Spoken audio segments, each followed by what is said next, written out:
Okay, so welcome back everyone to the afternoon session of this, the first of 2 days for plenary sessions of the 13th meeting of the IAEG-SDGs. We have two agenda items for discussion ahead this afternoon. So let's start with the number 11, the 2025 Comprehensive Review. With a reminder that this is an item for discussion, so we will have a presentation that reflects the current proposal of the IAEG SDGs, and then we will open the floor for comment, questions, and/or considerations. For the presentation, on behalf of the group, I will turn over the floor to my co-chair, Cara. Thank you, Karen.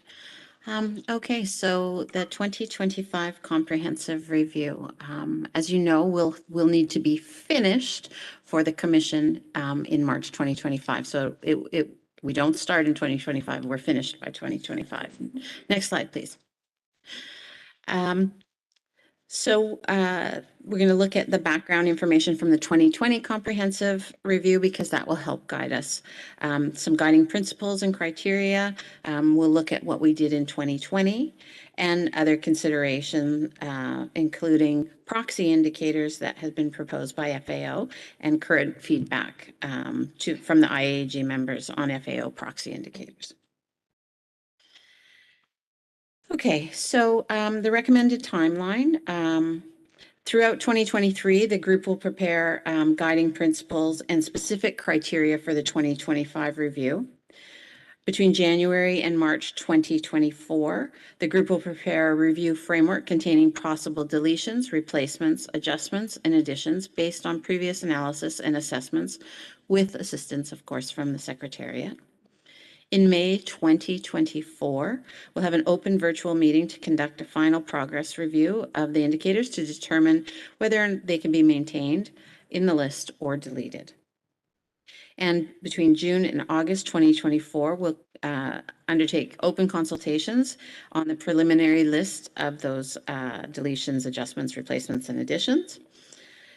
September 2024, we'll review the results of these consultations, and in October and November 2024, during the 15th IAEG SDG meeting, the group will review the draft proposal of indicator changes to be included in the comprehensive review. And then, of course, we will prepare this then for the 56th session of the UN Statistical Commission in 2025. Next slide, please. Okay, so the guiding principles behind the comprehensive review for 2025, and these will remain the same as they were in the 2020 review. We had these guiding principles, and they include the following. The review needs to take into account investments already made at the national and international level and should not undermine ongoing efforts. The revised framework should not significantly impose an additional burden on national statistical work. There should be space for improvements, while at the same time ensuring the changes are limited in scope and the size of the framework remains the same. The focus of the group's common work should remain on the implementation of the framework in countries for the achievement of the SDGs.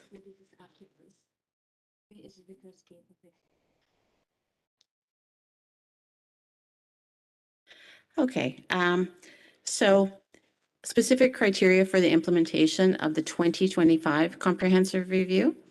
And this is our current draft on this. An additional indicator may be considered only in exceptional cases when a crucial aspect of the target is not being monitored by the current indicator or indicators, or to address a critical or emerging a new issue that is not monitored by existing indicators, or when a whole goal has very few tier 1 or tier 2 indicators for the follow-up. A deletion will be considered when a tier 2 indicator has not been able to submit data to the global SDG monitoring or is proven to be challenging for countries to implement, and a replacement will be proposed if the deleted indicator is the only indicator monitoring the corresponding target. Adjustments or replacements will be considered when the indicator does not map well to the target or does not track the target well. And the proposed indicator must have an agreed upon methodology and available data. So a tier 3 indicator proposal would not be considered, and it must be suitable for global monitoring. The aim of the review will be to maintain the same number of indicators currently in the framework in order to not alter significantly the original framework, which is already being implemented in most countries, and not to increase reporting burden on national statistical systems. Proxy indicators. So this is not for the 2025 review, but this is kind of pre-2025. As we get ready, proxy indicators can be considered if the current indicator is proven to be very challenging for countries to implement, and the proposed proxy indicator has a sound methodology and good data coverage. I think that is the last slide. Next slide, please. That's the last slide. So this is our current proposal for the 2025 review. And I'd happily take any questions or comments.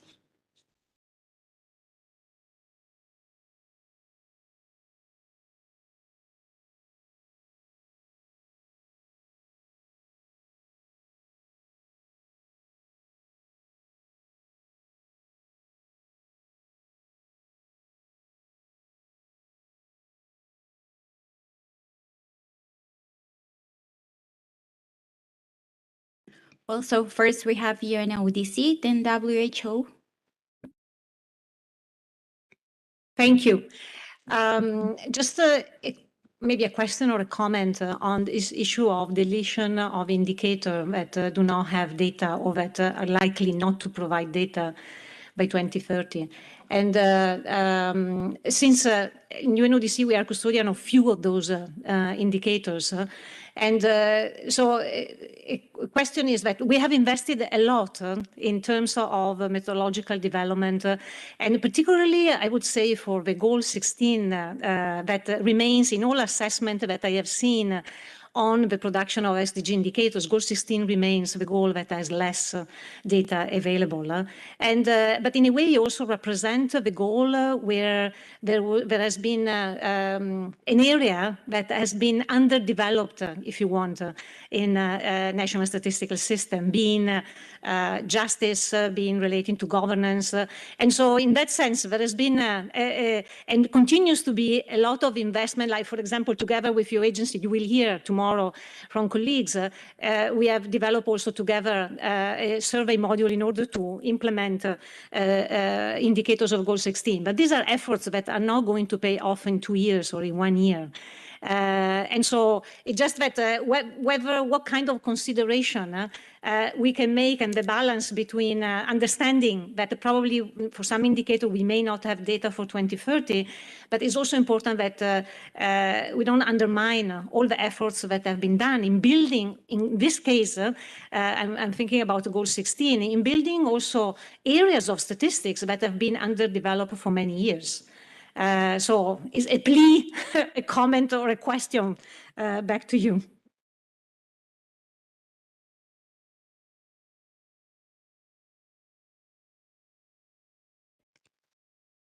I think UNODC has made the WHO question redundant, effectively the same question. So thank you.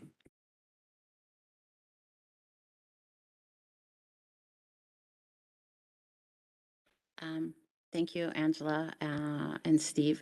Absolutely, I think we have to balance that. I guess one of the concerns in your question, Angela, is you said, and we may not have any data by 2030. Well, I would then question whether it should be in the framework. Now, if there's a plan that you could global data.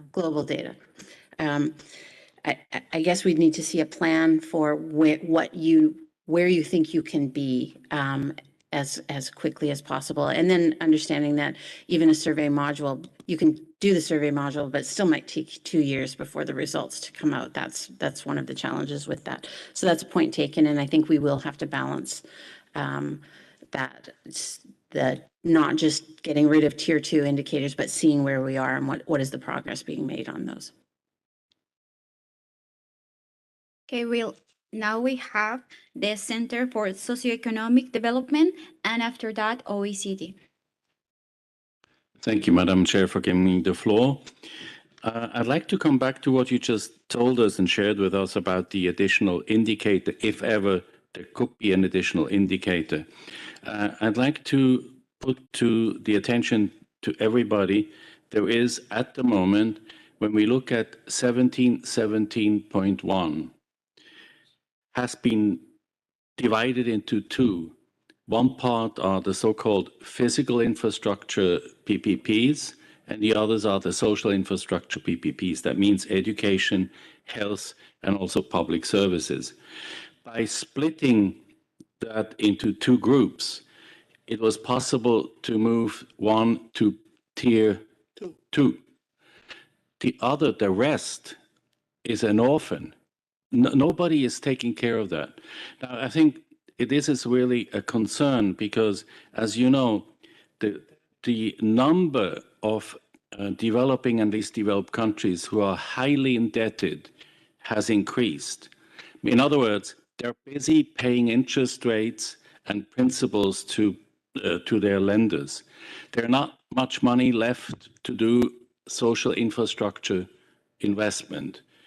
So we need to know how to help the governments, and there will be probably until 2030 several governments come and go who need to go up on the learning curve to figure out how to assess whether a PPP proposal is good or not so good for the country. It's highly technical. I've been 3 years member of the Bureau of the UNEC PPP unit. So I would like to put forward a proposal to urgently create a new task team to help our colleagues from the World Bank, who are the sole custodian for 1717, to really, in that sense, complete the job comprehensively. So it's physical and social infrastructure, and to do it in a way that helps the developing countries who are in distress. According to IMF, that's 40 countries who are in debt distress. So there's not much they can do about SDG implementation. There's no money. Right? So if they go through PPPs, we should help them to figure out whether a proposal for a PPP makes sense or not. So I hope that we find a way to resolve this together with our colleagues from the World Bank. I've been in touch with Umar about this matter, and it takes a decision that goes broader than only us talking to the World Bank. We just talked that over lunch. It needs a decision from you, from the community, to identify this as an urgent matter and to go ahead as fast as possible with the task team. Thank you very much.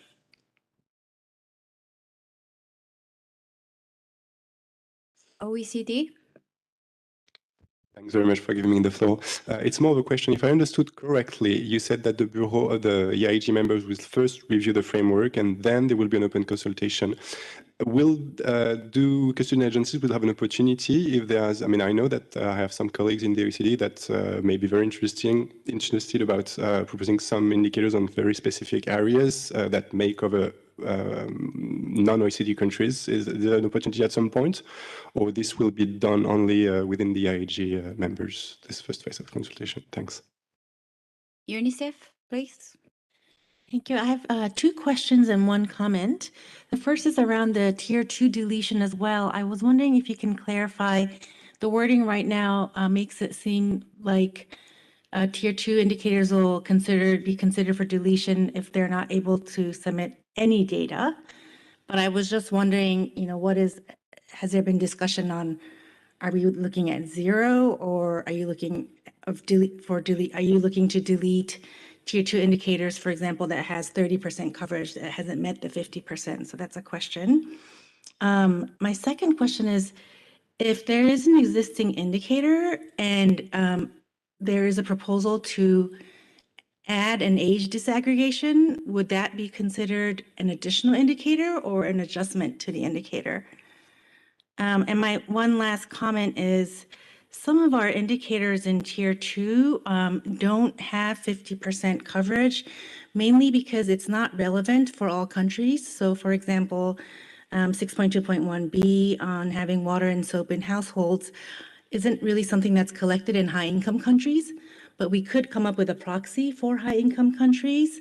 If any of the member states here are interested, we'd be happy to work with them on that. But I just wanted some clarification on how we would deal in that with those situations. Thank you.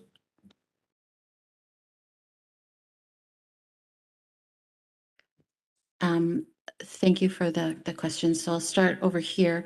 I think the task teams that have been created for the IAEG on specific indicators or targets come out of the decisions from the Statistical Commission. So in advance of the 2025 comprehensive review, I invite you to work with World Bank and talk to them about how you can move forward with what you want, so that if it's agreed upon, there could be a proposal, including another custodian agency if necessary, but that would not be the IAEG that would strike a task force or a task team for that. The next question was related to the deletion of the indicator. It hasn't been determined, we're not going to delete all tier 2 indicators. It hasn't been, the IAEG has to work through, okay, how are we going to assess this? And taking into consideration both what Angela and Steve's concern was with that. Age disaggregation is not a new indicator, does not make a new indicator. That disaggregating an indicator is fine, and those kind of changes can be made, I believe, even within refinements. And if an indicator is not relevant in a developed country, that's taken into consideration. So that 50% would be 50% of countries where the indicator is relevant. I think I did disaggregation. Okay, OECD question on additional indicators. I think the process will remain very similar to what happened in 2020, and where there were proposals by various custodian agencies. But again, if you look at the criteria, it's not likely that there will be numerous indicators added, right? So it is really a balancing act for keeping the framework manageable. I mean, it's already 232 indicators, and then if you think sub-indicators, and then if you think A and B, we have a lot of indicators. So it would be, we have to keep things manageable. So a whole slew of additional indicators would probably not happen, but there's room for, if there's an emerging issue, then there's a possibility.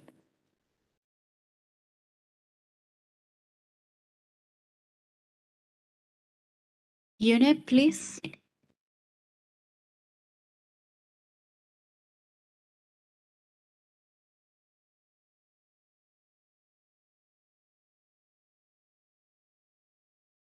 UNEP, did you ask for the floor?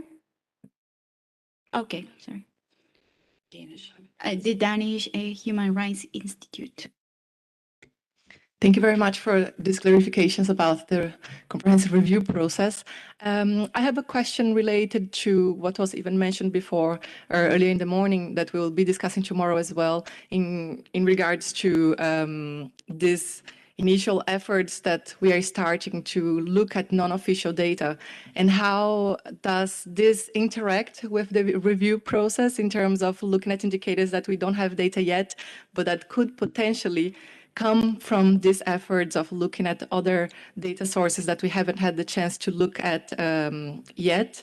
If you would consider that this would have any interaction whatsoever in terms of giving the chance for that during this process, before we consider deleting some indicators for which other institutions or civil society organizations claim to have data to contribute with. Thank you.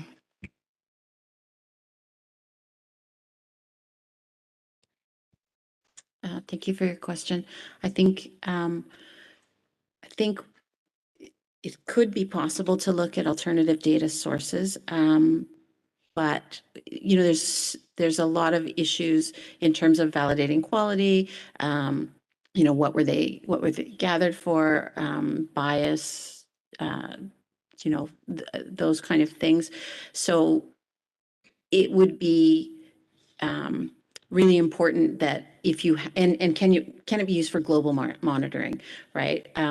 Certainly in Canada's case, we can't even find civil society data that can monitor at the Canada level. So there could be some issues to find that kind of data for civil society. Now, having said that, there are other non-traditional data that can be used and is being used in different areas.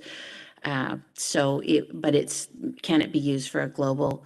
Can a country validate it? So I think we have to be really cautious, and then remembering the 2030 agenda is country-led, country-driven. So where the majority of the data should be coming from the national entities.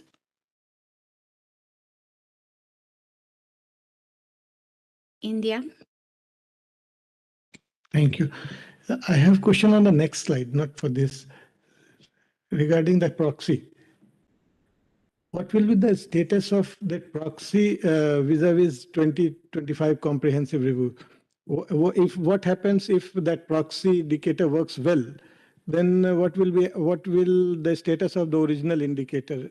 And when will we be taking the decision on that, replacing that original if it works well? Thank you. Italy. Thank you. Thank you. I wonder if, following the question of the colleague, if there is the possibility in the future to envision cooperation between these civil society organizations and national statistical entities and institutes. In Europe, there is a strategy that is called EU data strategy. And inside this one, they envision the possibility of having business to governance flows of data and also citizens to governance flows of data. Obviously, official statistics needs to have a role of data steward in this. But I think that may be possible that in the future we have to develop new models of collecting data.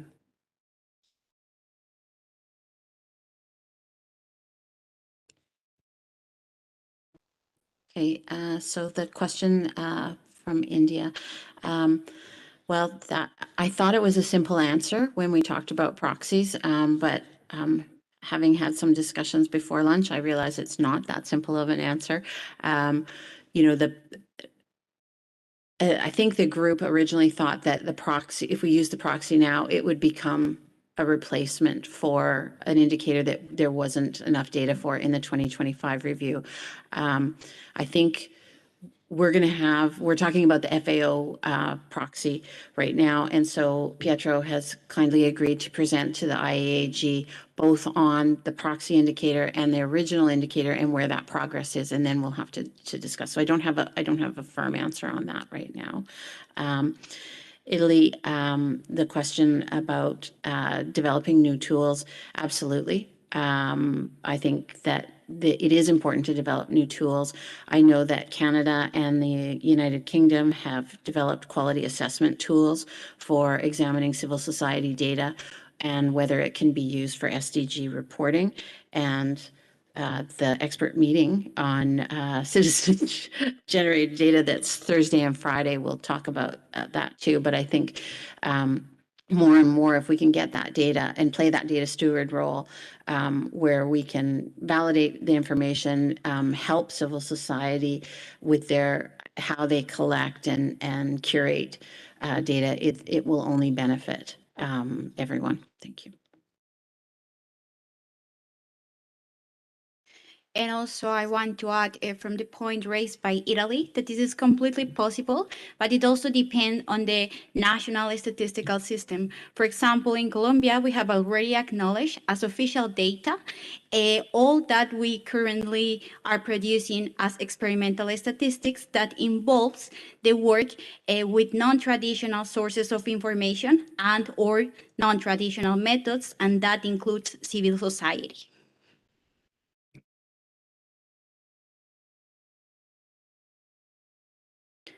Well, I think that we have no more raised hands. Yeah. So I would just like to say to all of you, many thanks for your comments and contributions. The IAEG-SDGs still have a few months to finalize the criteria as it was presented in the timeline. So the group would internally discuss about the points raised by UNODC and WHO. And also, we are going to continue with the discussion of proxies. Also, coming from yesterday, the discussion that we have with CCSA. Please, if the agencies have any proposal of criteria, submit to the group as soon as possible to be able to discuss within the group. Yeah. With this, I think that we have concluded this agenda item. And with the conclusion of this agenda item, I would like to note that we have the privilege to have here in the room with us the Right Honorable Minister Justine Clausul Lulumba, and we would like to invite her here to the podium for some words. So if you want to come, please. Yeah. And she's coming from Uganda.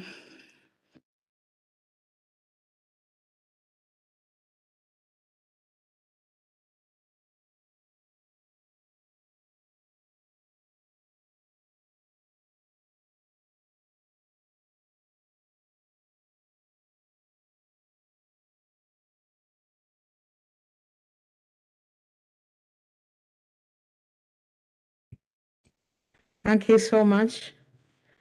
I want to take this opportunity on behalf of my delegation, Pascal and Romano, for having accepted us as participants, but also in a special way to thank you for having organized this platform where we come to share information, but most importantly on issues to do with data, which is a big challenge that we are faced with as we implement SDGs. Greetings from Uganda. And I also want to thank you for this opportunity for me to come here and share with you just in a few sentences, like 3 sentences, what we are going through as a country. We have the global SDG indicators 231, but 201 are applicable to us as Uganda. So that leaves us with 82 where we don't have data points. And these are most especially SDG 11 and SDG 12. SDG 11, the one to do with sustainable cities and communities, and SDG 12 is the one to do with the sustainable consumption and production. It is a big challenge to us as a country, and we thought we would come and see how we can benefit from this conference. But also, as a country, we are preparing to have a national census next year. But as a focal minister in charge of SDGs in our country, what is disturbing me in my mind and in the minds of my team, those who play the coordination role in my secretariat, we are looking at how do we take advantage of the national census and use that to get data from all places in the country at household level. Because we think this would be the best way for us to fight poverty, to make sure we now form and inform policy based on the data from household level. And that will help us to decipher and disintegrate data and channel resources to those in need, serving the farthest first. So it is something that I've already had a discussion with a friend from the Oxford University who has said she will help us on that. Already I've started benefiting from this conference, even within this one day. But also as we do that, how do we make sure that we choose out the most important SDGs? They're all important. But when we, this fund, bring out either 5 out of the 17, this will help us to have an easy tool, not a bulky one, to administer. Because if we make a bulk tool, it will be difficult to administer and it will also not achieve much. And sometimes in our governments, in our communities, when we are talking about SDGs, we also yet to bring everybody on board to know that is what you do every day. So everybody is part of this. So as we struggle through all of that, how do we make the tool very easy to administer, but give us quick information for us to be able to work around the policy, resource allocation, and be able to be part of those to jubilate in 2030, that here we are, no more poverty. Here we are, no more hunger. Here we are, sustainable cities. Here we are, and jubilate. So it is a challenge to us. I come here to share with you as people who are involved in data collection. So I would really be glad, whether I'm here or not, to share information with those who can help us this far and make sure we achieve much. I thank you once again. Thank you for this platform. But before I leave up here, how do we become members of this working group? Because yesterday you had a discussion. We could not eavesdrop because that will not be good. Yes, it would have been good for us, but how do we join?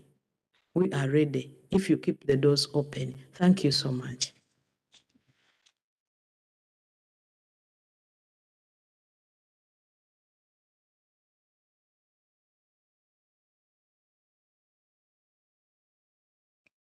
Okay, well, thank you so much for your intervention. We completely agree that the task is not completely done until we reach data availability. If we keep in mind that we are thinking on data as an input to a progress and monitor how the countries are advancing through the goals of the 2030 agenda. And I don't know if someone else wants to add something.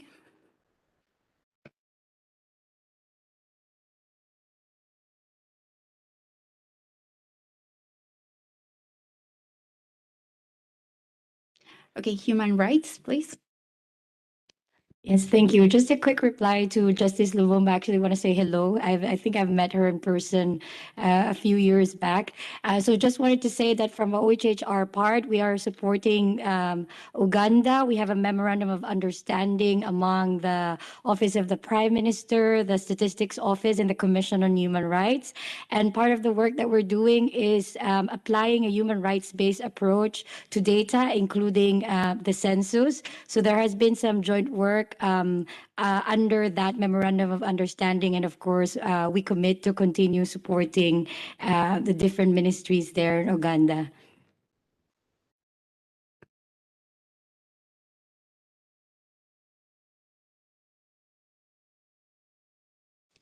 I just want to echo that my co-chair's thanks for that.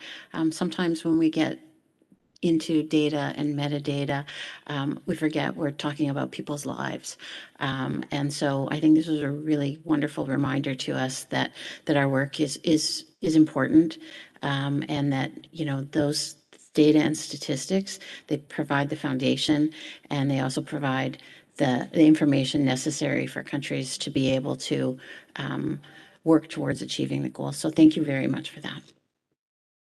Yeah, and a final note about the membership of the group. Next year, we are going to have a member rotation. So, and it's going to happen by the mid of the year.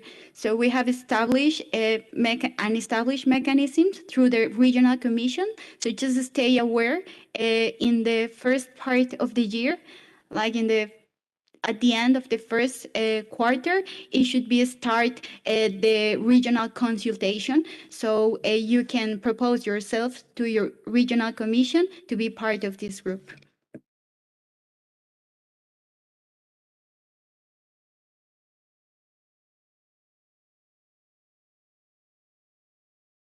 Okay, I see no more hands open. So with this, we're ready to go for a coffee break before starting the last agenda item that we have for today. Thank you. What time do we We should go back in 30 minutes. So it means that by 3:15, we are going to meet again here in the room.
Okay, so we're going to start now.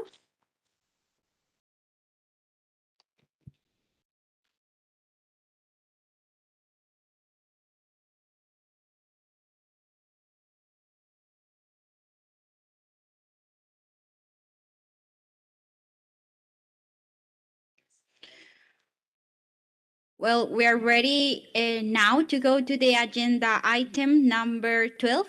We have 6 presentations here for discussion. So what we are going to do is to split in 3 parts this item to open the floor every 2 presentations. Also, for presenters, once your turn to present comes, I would kindly invite you to join us here in the front. We have 2 spaces here. And also, please take a kindly reminder that each of you have around 8 to 10 minutes for your presentation. So first, I invite you, Angela Ferruzza, in representation of ISTAT, the National Statistics Institute of Italy, for her presentation named Use of SDGs for Green Deal Ecological Transition Plan, a New National Strategy.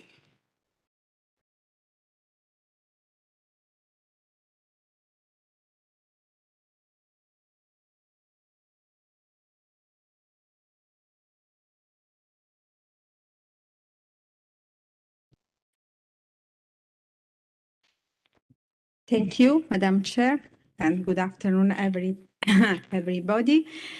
I think I will try to go through the presentation quickly, but I would like to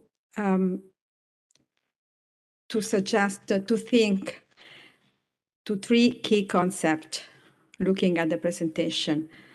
The first one is concreteness, and we have listened something about the problem of to be concrete some minutes before.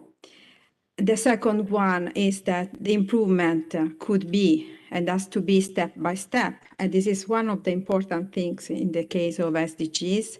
And the third one, the third concept that in my opinion is very important as far as SDGs at global and at national level is integration. So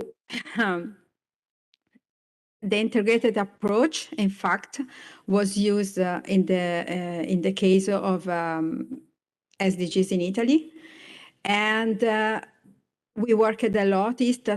Worked a lot considering in concrete, disaggregated and integrated statistical measures.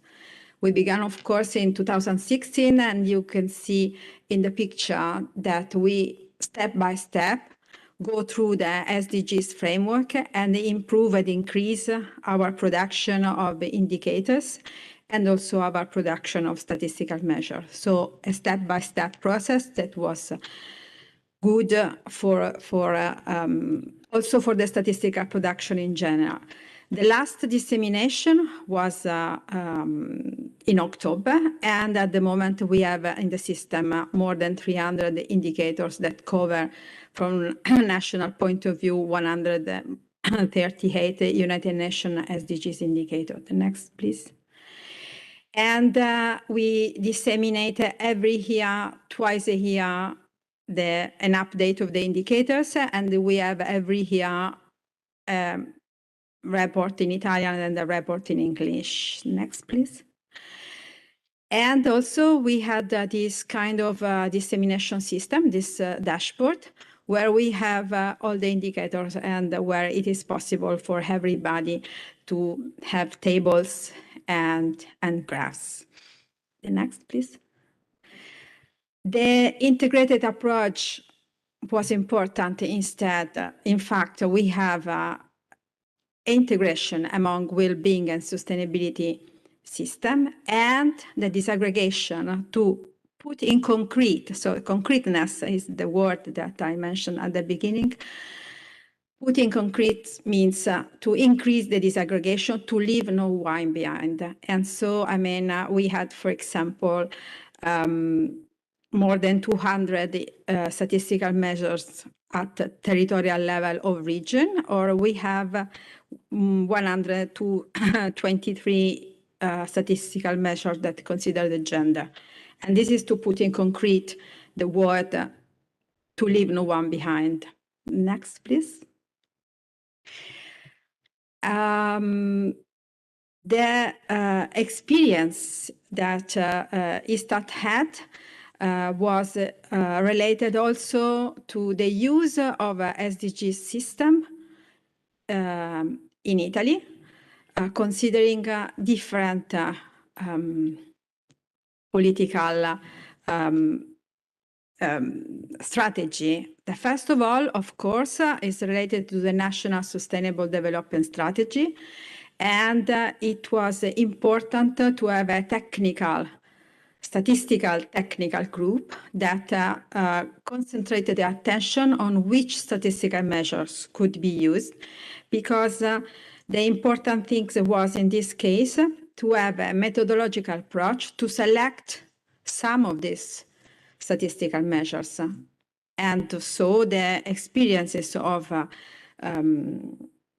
SDG statistical group was to suggest criteria to select in 2019 these 43 indicators. Of course, we have now a new strategy that was presented at the VNR, and this approach was also presented in our VNR that was in July. And so we had the necessity to update this set of core indicators, but to do this, we have this approach, and we used the methodological approach again to update the subset of indicators. This means that all the statistical system is, of course, for everybody in the National Statistical website. But in this case, we have a methodological approach to select in a standardized way a group of indicators that could be used for the national strategy. That was used for the national strategies, but also for the regional strategies, for the urban strategies at different level. The next, please. And so, using that kind of approach, we had a new subset of indicators that are 55 core indicators that are also interrelated with the ecological transition plan and with the well-being sustainable indicators. Because in Italy, the well-being sustainable indicators are used in a law process. So this is particularly important. And also as far as ecological transition plan. And this is more or less the selection. This is the selection of the 55 indicators. The selection of, yes, the indicators that we consider. The next one. The national strategy was related with the ecological transition plan that is derived from the European Next Generation European Union. And in this case, in the ecological transition plans, there were 8 areas of intervention. Going quickly, there were also in this case, the statistical measures were considered important, and some core indicators were already suggested in the ecological transition plan, and this is the list. But, the next, please. Again, using a methodological approach and considering the national statistical system on SDGs and the methodological approach that use more or less, that use also the same criteria, it was possible to select a core set of 86 indicators that are strictly connected to the ecological transition. So again, step by step, having these statistical measures was important, is a tool that could be easy to use, to find and to use. The next, please. And at the end, considering the Green Deal, again, the same question, which statistical measures? Eurostat produced an approach that considers enabling a green and just transition, protecting our planet and health, and reducing our climate impact. And it was possible to select from the SDGs indicator frameworks the indicators that could consider this thematic and could help us to compare in a standardized way the Italian situation with the European situation. And we can see this in the next 3 slides. So we can, I'm not going to read the slides, but although to show you, please click because we will see, you will have these slides so you can go through them. And to go quickly, this is only to show you the kind of job that we did. So we can go further because, I mean, I'm not going to read the indicators. Okay. So statistics are important in concrete to leave no one behind, and they are necessary. And the approach considered was those one to consider the thematic interdependencies.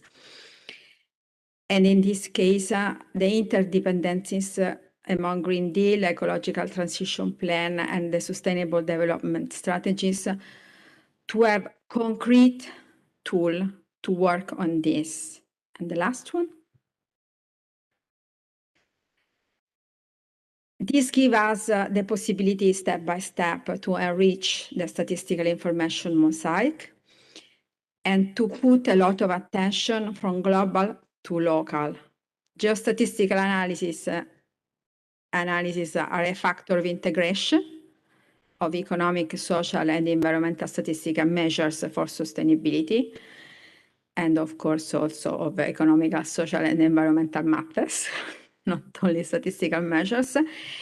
And in ISTAT, we are developing an innovative register of the place from archives that consider addresses, geographical microzones, administrative territorial data, building and dwellings. And this register, if integrated with the census data, not only population, but also, of course, dwelling and economic data, and in some cases, survey data, for example, energy survey, household data, could be an essential tool to produce SDGs indicators at detailed territorial level, because in this way, concretely, we can help to face with the principal aim of SDGs, that is not to leave someone behind. Thank you so much. Okay, congratulations to ISTAT for the advance, and also thanks for sharing your experience. That definitely shed light on a way forward to increase data availability, and also is an example on how can SDGs data could be effectively used for public policy with this specific application to the National Sustainable Development Strategy, the Ecological Transition Plan, and the Green Deal. Also, you have complemented that with assessment and interdependence analysis and also geostatistical analysis. So again, congratulations. And now I invite to Grace Stefan for the presentation of the Office of the High Commissioner for Human Rights.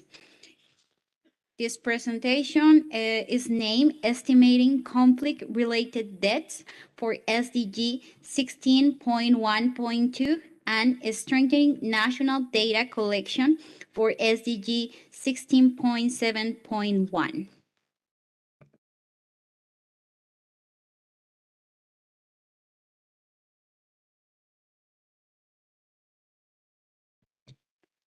Thank you, Madam Chair. Good afternoon, everyone.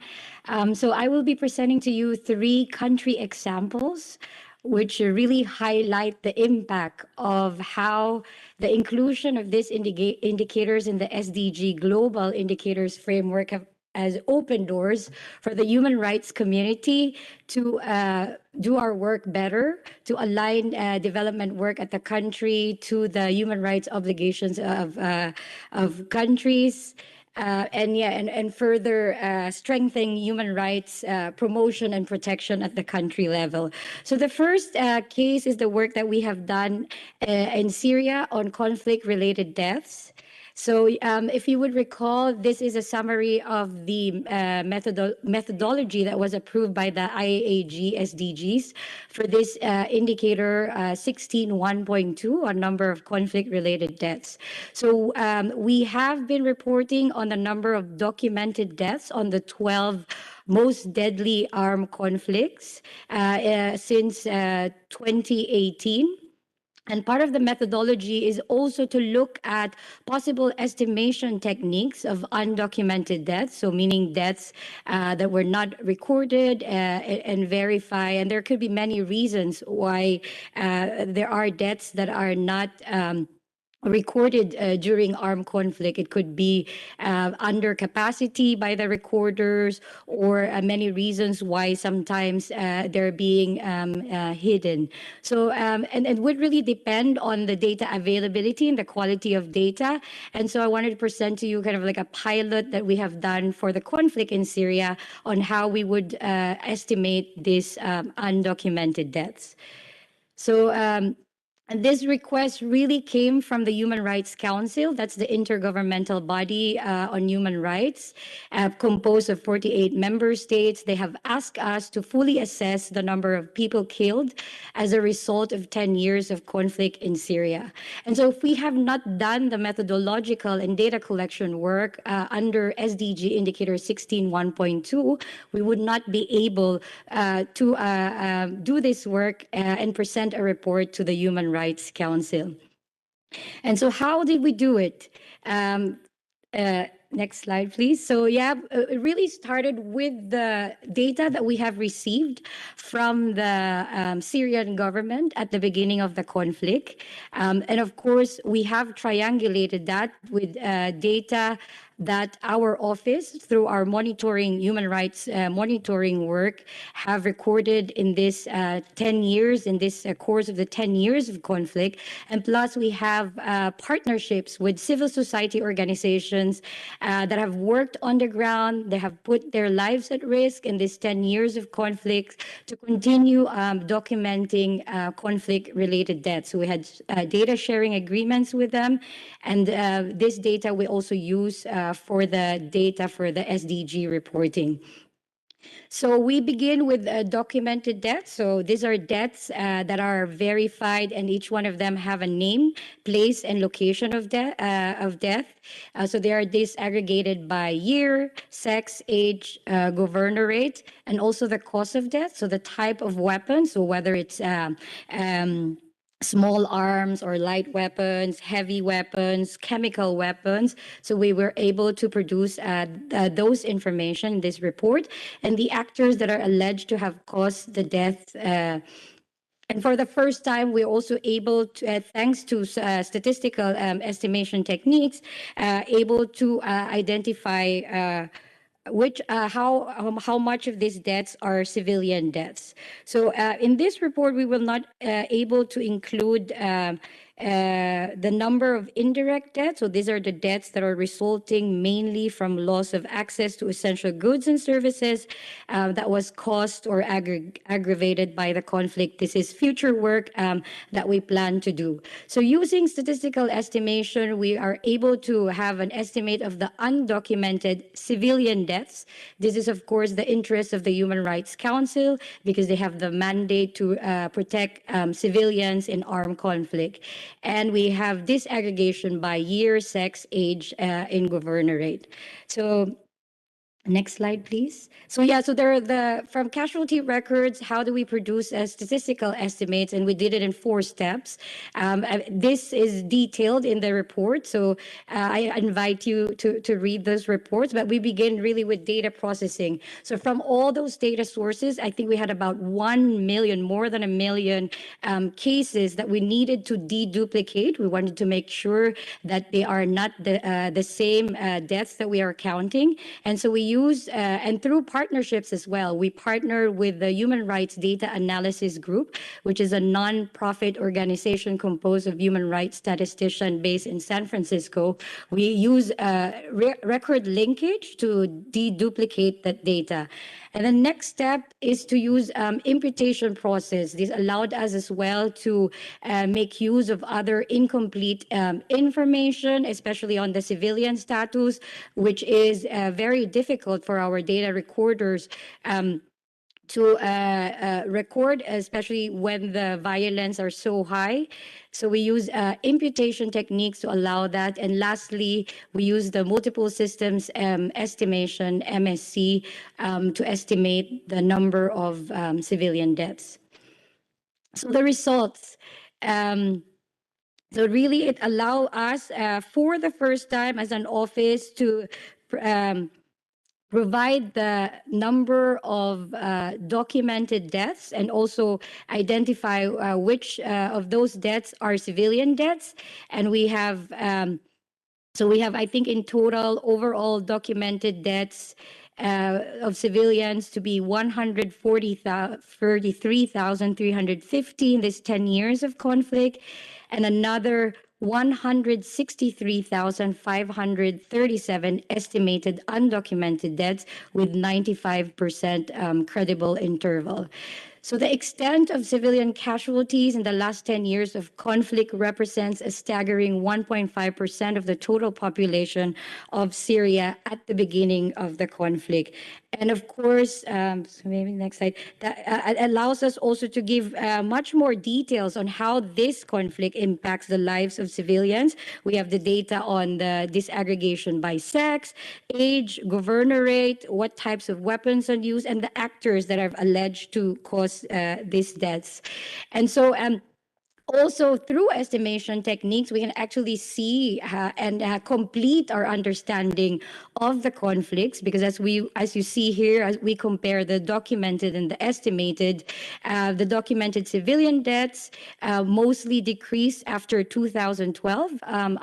However, according to the estimated figures, deaths were extremely high in 2012. They peaked even further in 2013, and you get possible spikes in the periods of 2014, 2015, and then 2016, 2018. And explanations of these patterns of civilian deaths described are really found in changes in the areas of influence by the different actors in the conflict. So for example, the Commission of Inquiry in Syria reported that between 2012 and 2016, various armed groups and later United Nations designated terrorist groups gained control over increasing numbers of cities and towns with significant populations. And we see that reflected in the estimated civilian deaths. And we also see that when the violence is so much higher, it's harder for our documenters to document civilian deaths. So that report brought back Syria to the, at least for a few days, in the headlines. So this really, the data and the information from this report really kind of set a staggering reminder of the relentlessness and the magnitude of this war in Syria. It also showed us the patterns year by year, and it highlighted that this senseless war is far from over. So I think that for us, the main message I wanted to send to you is that this SDG indicator has really allowed us to understand the impact of the conflict in civilians in Syria. It also gives more evidence in the work of the Human Rights Council and the human rights community. And we hope that this data would be used for accountability mechanisms in Syria. And so the next one, I wanted to talk about the case in the Philippines. So this is work that we have done on the same indicator 16.1.2 and also on the indicator 16.10.1, which is the indicator on killings and other attacks against human rights defender. So we have been working with the Philippines for a long time. In 2008, there was an administrative order that asked to integrate human rights based approach in their development work, and that's really the starting point as well that allowed us to work on these indicators in the country. So we have done a lot of capacity building through workshop and webinars on how to compile data and report on these indicators at the country level. In July 2021, the Commission on Human Rights and the Philippine Statistical Authority signed a memorandum of understanding to formalize their working relationships on human rights, on the SDGs. And this work on the two indicators are the first joint work that they will be doing together. So as impact, it really brought to the national actors, again, the theme of conflict in the Philippines. And one of the first results that we're seeing is that through this work, the Commission of Human Rights was actually included in the body that are in charge of implementing the SDGs framework and the data collection in the country. So this is ongoing work. The metadata is being contextualized, and we are hoping that this body will approve this metadata and we will start collecting data for these two indicators. And lastly, the work that we are doing in Kenya on the, again, same indicator 1610.1. So here, this is a country of example of SDG indicator being developed not just a monitoring tool, but at the same time help support domestic legal framework on protection of human rights defenders and journalists. So the Kenya National Human Rights Commission has been designated as the national data provider for this indicator, with the main responsibility to verify cases, integrate cases from partners, and provide capacity building. And so through our work, we have identified contributing partners from the state, so official data providers like the police, National Crime Research, Judiciary, Office of Directorate on Public Prosecutions, but they have also included non-state actors, so some national government NGOs like Defenders Coalition, Legal Unit, Muslims for Human Rights. So really, in this exercise, we have seen how both official and non-traditional data sources have come together to provide data for this indicator. So the Statistics Bureau is playing a role in developing the descriptive statistical analysis, and they have also agreed on a data exchange framework with OHHR as the international custodian agency.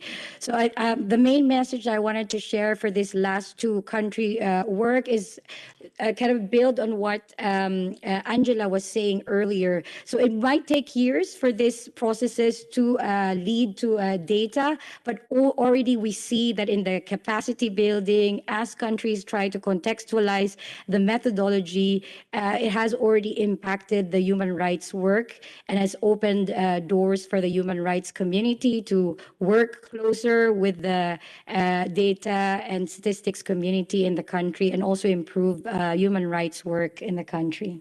Thank you very much. Okay, many thanks, Grace, and a special recognition to the work of the agency on these indicators. The floor now is open for questions, considerations, and I kindly ask you to indicate if your comments goes to Angela and or Grace.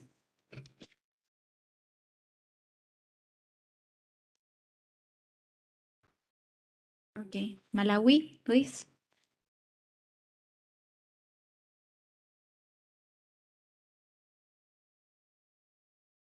Sure. Okay. Thank you very much for that beautiful presentation. I just wanted to find out if there was any impact of the study. In your presentation, you mentioned of having collected the data on actors that had some influence in causing the deaths. So beyond that, I just wanted to find out if there was any follow-up in terms of trying to find out the number of cases brought before justice for those perpetrators and the number of cases that were concluded. Thank you. Yes, that's for me. Yeah, thank you. Oh, sorry, I didn't turn it off. Yes, we do have information on the actors causing the death. So, for example, we see that most of the deaths has been caused by government and its allies. Sorry, I don't want to, just looking at the data. And by non-state armed groups, so including anti-government groups, Islamic factions, and the so-called Islamic State. And so we need this aggregation has not been included in the estimation technique, so this is just the documented part. And so we will have more conclusive understanding once we apply MSc to this aggregation as well. So in Syria, currently at the national level, there are no cases against any of the perpetrators. There are some cases in Europe that you will see. So I think I've seen recently in Germany, in Switzerland, where some of these actors, there have been some court cases.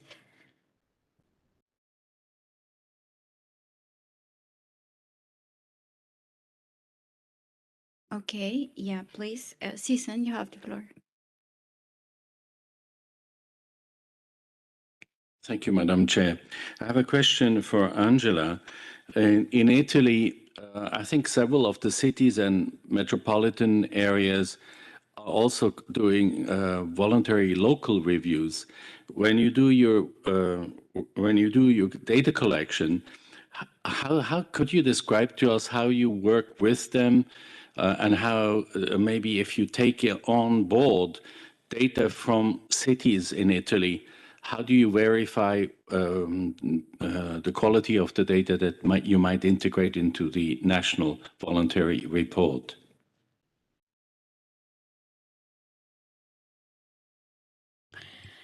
Yes, as far as the national strategy, the statistical measures of national strategies were also used in some cases to the urban strategy.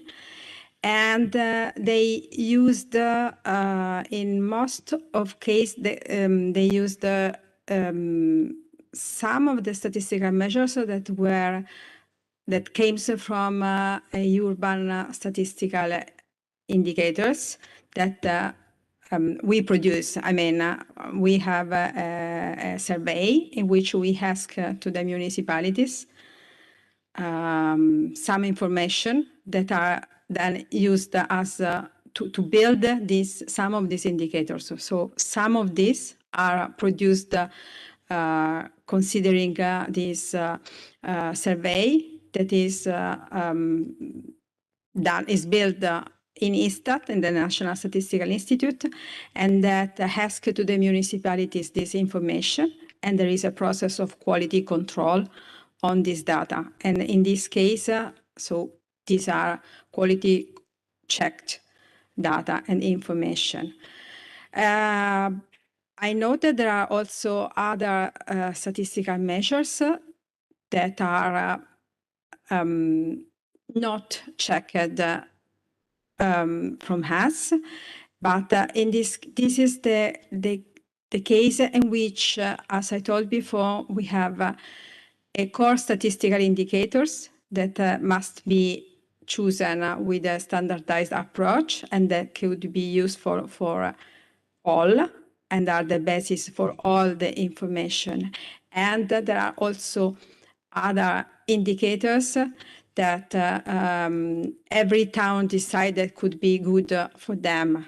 But there was a process, and this was of the reason for which we selected at the beginning the 43 indicators, and now they are 55, because this process during these 2-3 years in which there was a process to collect the necessity and to collect also the suggestions of these indicators.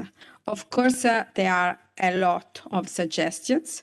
So the decisions was to have these 55 statistical indicators that are core indicators and selected with this standardized approach.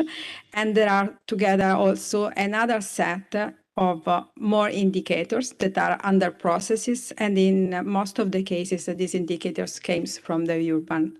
So some of them are already checked, quality control checked, because some are produced together, and some other are part of this stakeholders process, and we will work on that. I don't know if it was. Okay, thank you. Then I'll give myself the floor to comment on behalf of Colombia. I have a question for Angela.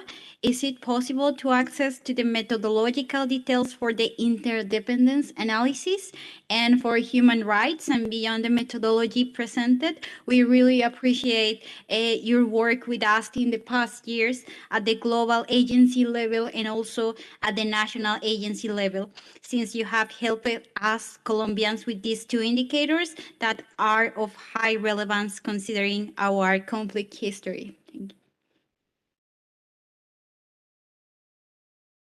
Yes, of course.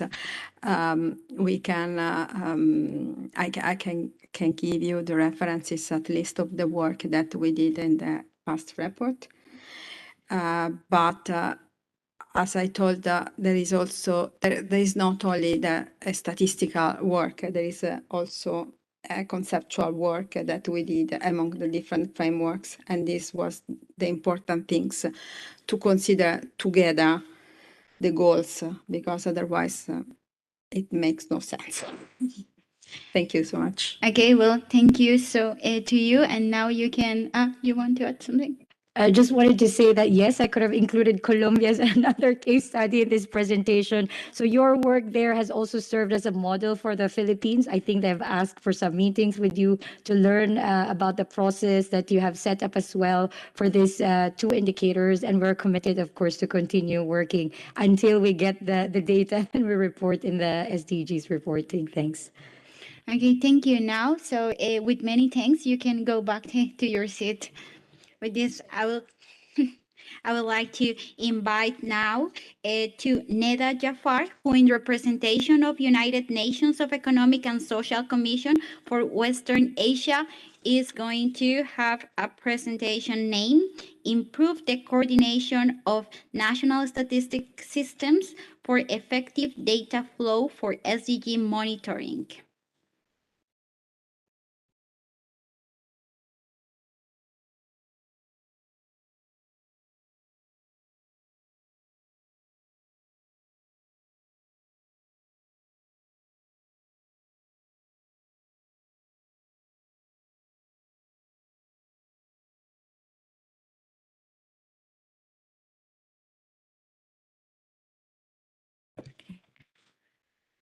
Good afternoon, everybody, and thank you, Madam Chair.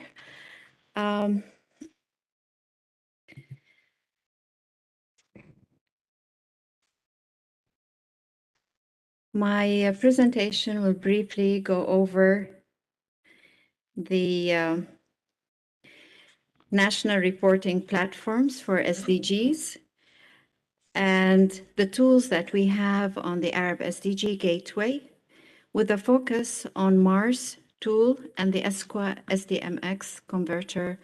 And I will end with a couple of remarks.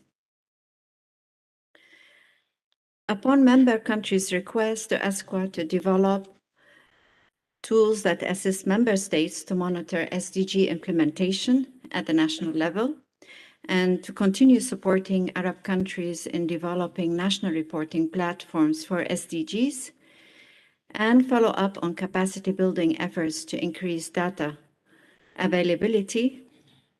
In 2020-2021, ESQA embarked on establishing a regional hub for SDG national reporting platforms for 22 Arab countries, based on official data disseminated at the national level. We did a thorough review of data availability and quality. In phase 1, ESQA finalized 16 platforms and currently working with 2 more countries to finalize their platforms. The platforms are available on the Arab SDG Gateway, national data available increased with this review by 2-folds to 6-folds in some countries. And currently, most countries are at phase 2, as you see here in the screen, developing their SDG data strategy and reconciling data discrepancies. So you can see on the graph the impact that we had on the countries. And these are the different stages and the different impact we had of increase in observations and increase in indicators. And they completed national reporting platforms. And now those who completed the national reporting platforms are in the stages of completing their strategies for household survey and a strategy for administrative records. So basically, we developed through the process as we needed the following tools. We have the SDG data collection tool, the SDG data provider, the monitoring application for reporting on SDGs, MARS, and the SDMX converter. So since 2019, ESCO has been updating the e-handbook for the SDG metadata that includes metadata for 275 indicators in both the English and Arabic languages. The tool includes also 250 links to additional resources on each indicator and online courses in both languages. However, while reviewing the national data and their sources, including the survey questionnaires, we had to develop a more user-friendly, searchable tool that can provide a quick reference to the standard questions and methodology for calculating each indicator, including the sources. And this led us to develop the SDG data collection tool. So in collaboration with 35 custodian agencies, yourselves, thank you very much, we were able to collect information for 188 indicators. This tool is strategic that helps NSOs to improve quality and produce comparable indicators and plan ahead to include missing indicators in future surveys. It basically provides, because when we reviewed the questionnaires, we found some of the questions were not following the standard questions. And in order to be able to advise the countries, we had to include, as you can see here, the actual question that comes in the ILO survey, in the MIX survey, in the DHS survey, whatever, as per each indicator, and what is the recommended official source for that indicator. And there, how we were started improving not only data availability, but quality.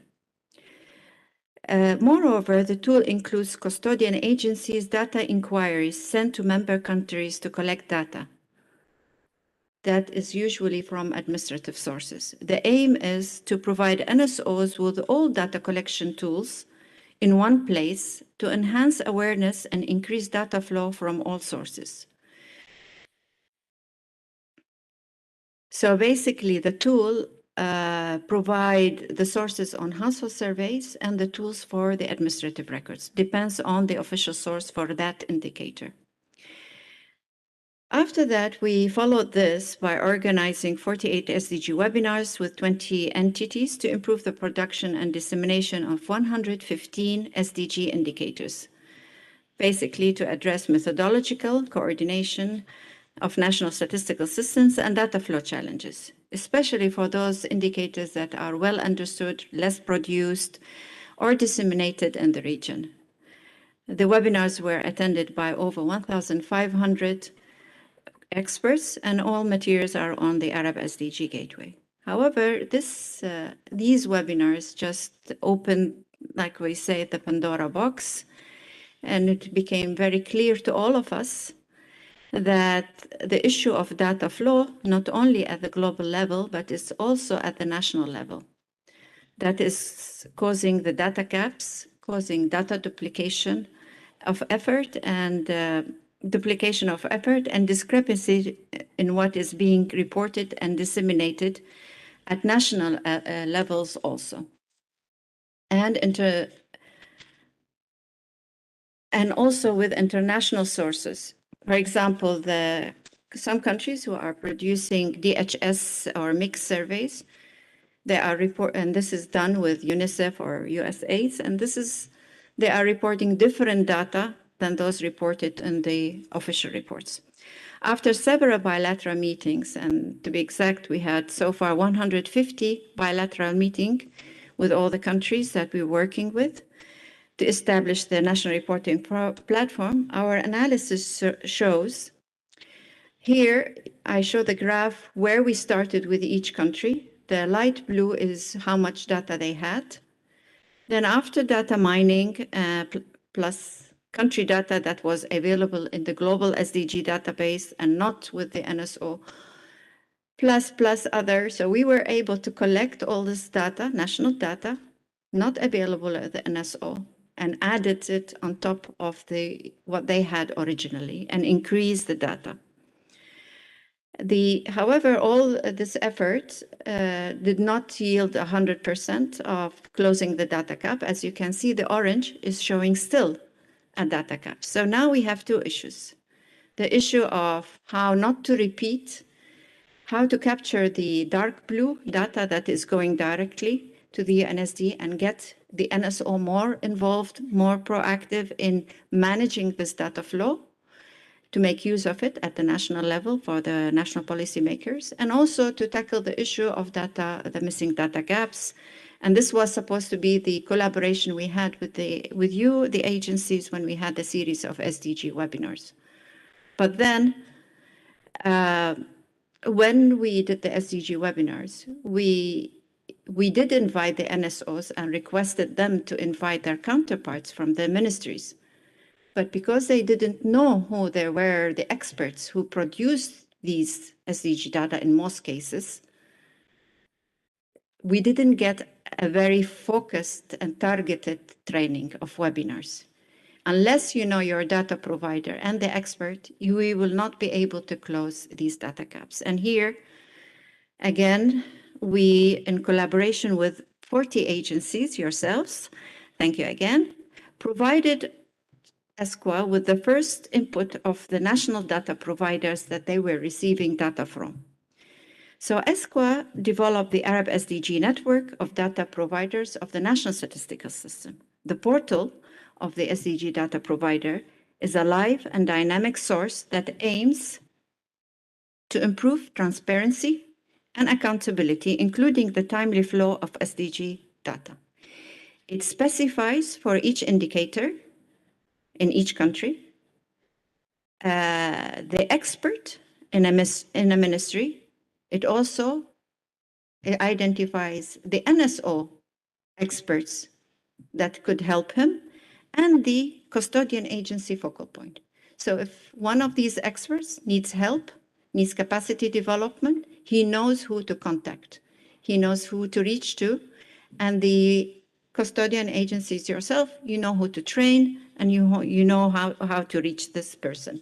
All to be done with the cooperation or lead at the national level with the NSOs. Qatar, basically, a number of countries now are working on this to complete their national SDG data providers. Qatar, for example, had only few active data providers. They had only 18. Now they are covering 76, they have 76 data providers covering 127 indicators. So they have now 100% of a network established. Yemen, with all the conflict that is going on, has completed 60% of the data providers. Many countries like Bahrain, Iraq, Saudi Arabia, Sudan, Somalia, UAE, and others are working, and hopefully expected by end of 2022 that we are going to finish with the data providers. Meanwhile, we are working also in parallel with custodian agencies that are requesting our help to quickly push this data collection that is going on now in parallel with this effort. However, The SDG data mostly depend on administrative data. It is a humongous effort to ask the NSO to be the official source of 80% of the SDG data. And here where ESCWA thought that we need to start and develop MARS. MARS is a monitoring application for the reporting on SDGs for NSOs. It is a solution tool for NSOs use to improve data flow and management of from administrative sources. Its main components are the UN agencies, e-calendar. Remember, we have asked you to tell us when your start date, when your end date is basically to build an e-calendar in order to build a notification system for the NSOs, to prepare them in advance and to alert the data provider of what is coming along. So its main components is the e-calendar and the countries network of SDG data providers. Just quickly, I will show you Excuse me, you have 1 minute to conclude. Okay. So basically, we have a list of data providers. You have the e-calendar, and this is the data flow of notification, how it goes, alerting each.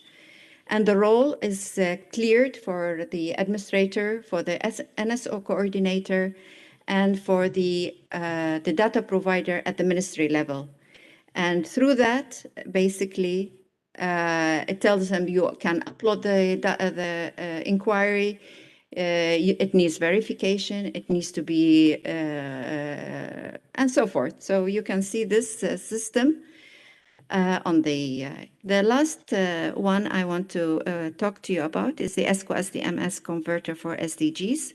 It's basically to facilitate timely exchange of data from NSOs to ESCWA, basically to maintain and sustain the national reporting platforms. The converter will improve data dissemination at regional and global levels. It includes a validation functionality to ensure data adheres to data structure and definition. The process will assist countries to enhance data quality through real-time feedback. And this is already, we tested it with Qatar also, and it took them half an hour to update their survey data on their platform. So these are the two main tools that we had to do to improve the data flow at the country level to regional and global levels. That depends on basically the production and streamlining of well-coordinated exchange systems and collaboration. And I thank you very much for the collaboration we did with you, and I hope this will be replicated at the national level. Thank you. Many thanks for sharing with us the work of ESCWA and a recognition for that. Now I'm happy to invite here to the front to Guillaume Cohen for his presentation on behalf of the Organization for Economic Cooperation and Development, OECD. His presentation is called The Short and Winding Road to 2030 OECD Countries' Progress Towards the SDGs. Thank you very much, Madam Chair. I don't know if we can see the presentation yet. Or...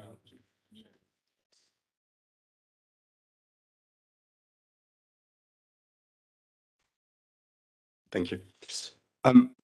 As some may know, the OECD has long committed through the voice of its Secretary General to being the UN best supporting actor in supporting and promoting the 2030 agenda. Very early in 2016, the OECD Council endorsed an action plan urging the OECD to mobilize its knowledge, its experience, its tool to promote the agenda and the achievement of its goals. Of course, much of the OECD work is relevant to the SDGs, and the OECD has long recognized the multidimensional nature of people's well-being. The OECD Measuring Distance to the SDG Target Reports, that you can see the cover here, has been first released in 2016, following the demand of some of our member countries for a tool to help them navigating the complexity of the 2030 agenda. And it's now in its fourth edition.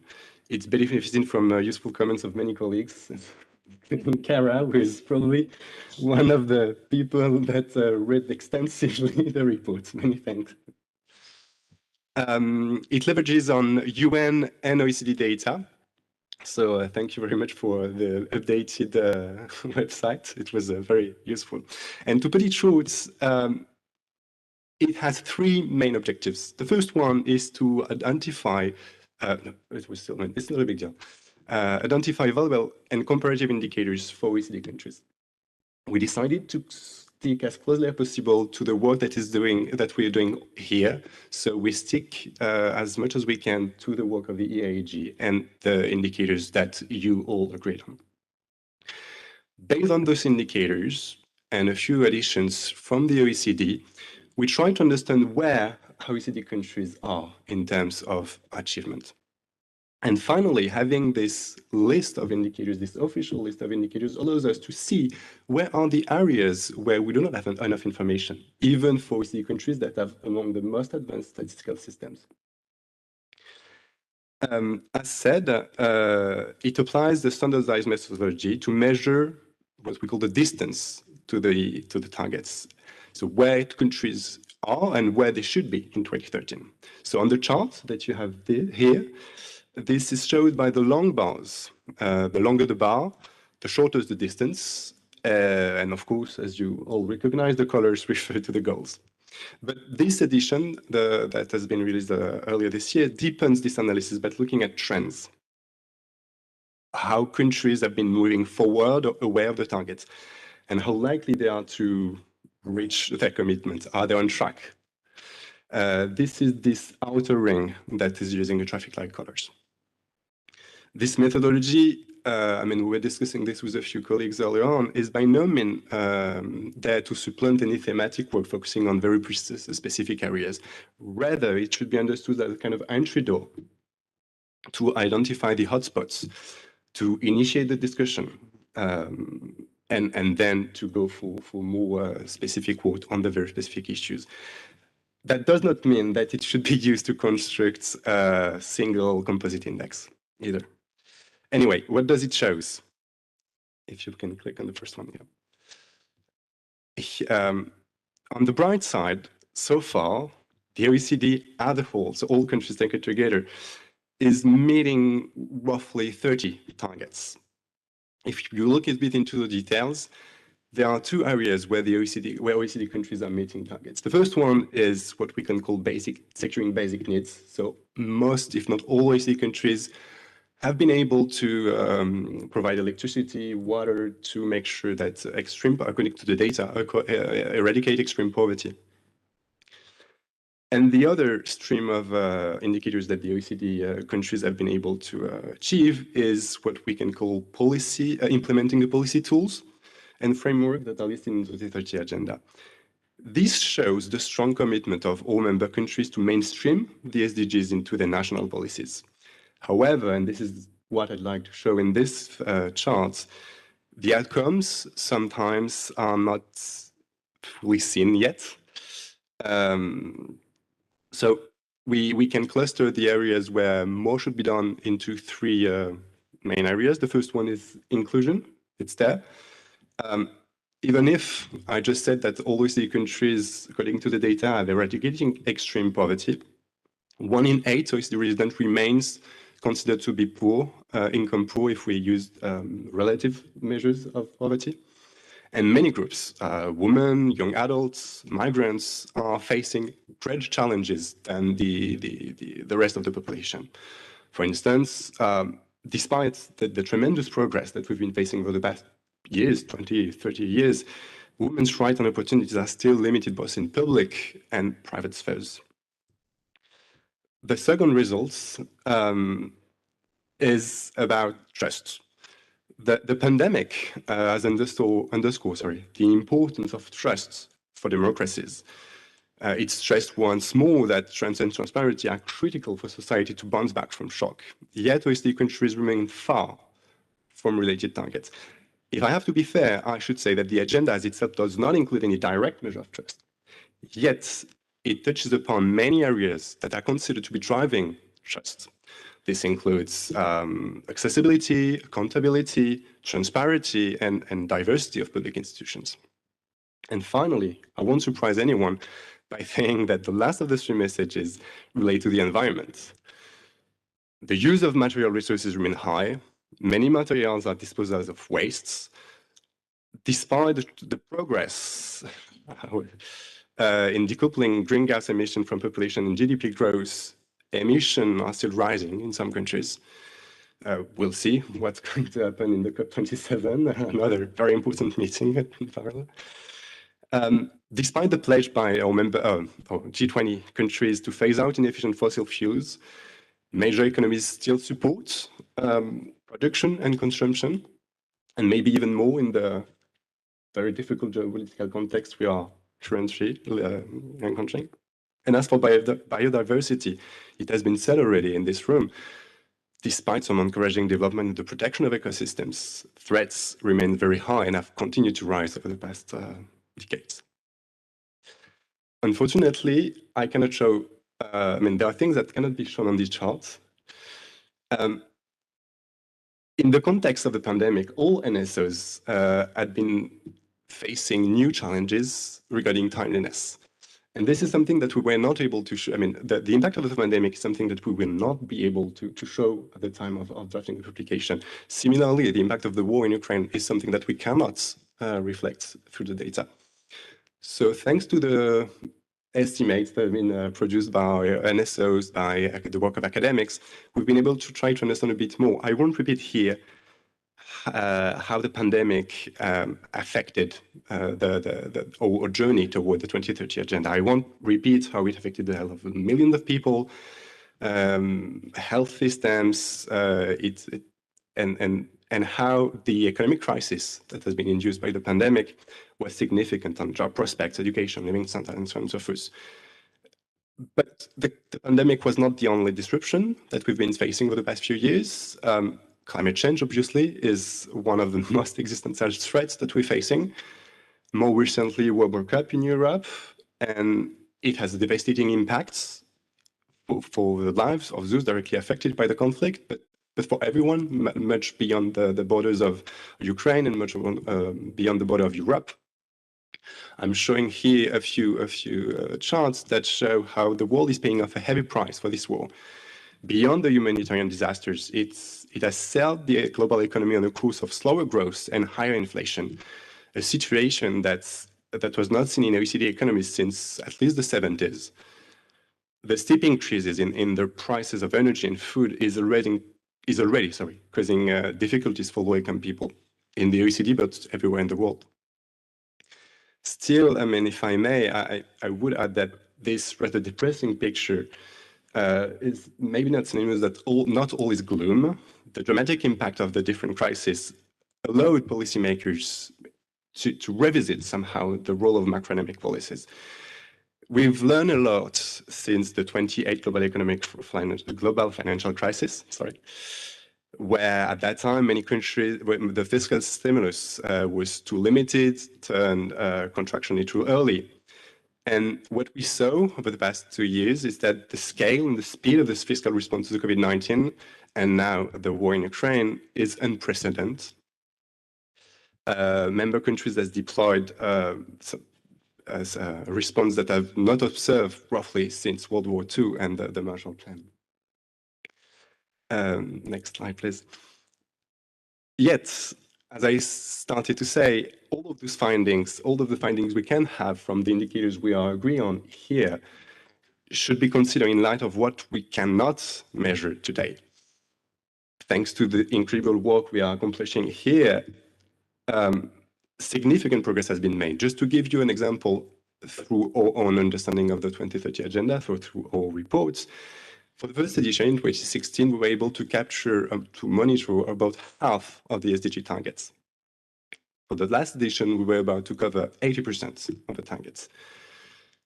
But as just said, there are other challenges. Data gaps are maybe the tip of the iceberg, but timeliness, granularity are key issues, and I'm sure the work of the different subgroups will help us to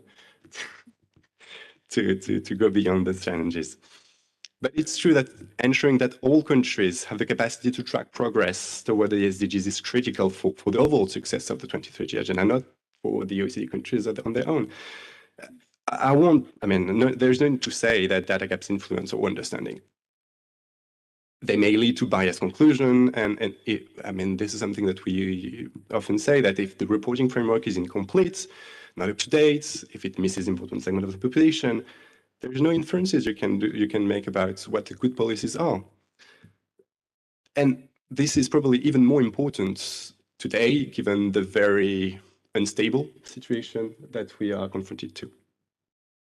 I may add, and this is probably another reason to stress that the work of the statistical community is key. And this is the chart you can see here. It seems that performance on measuring progress is positively associated with actual progress toward the goals.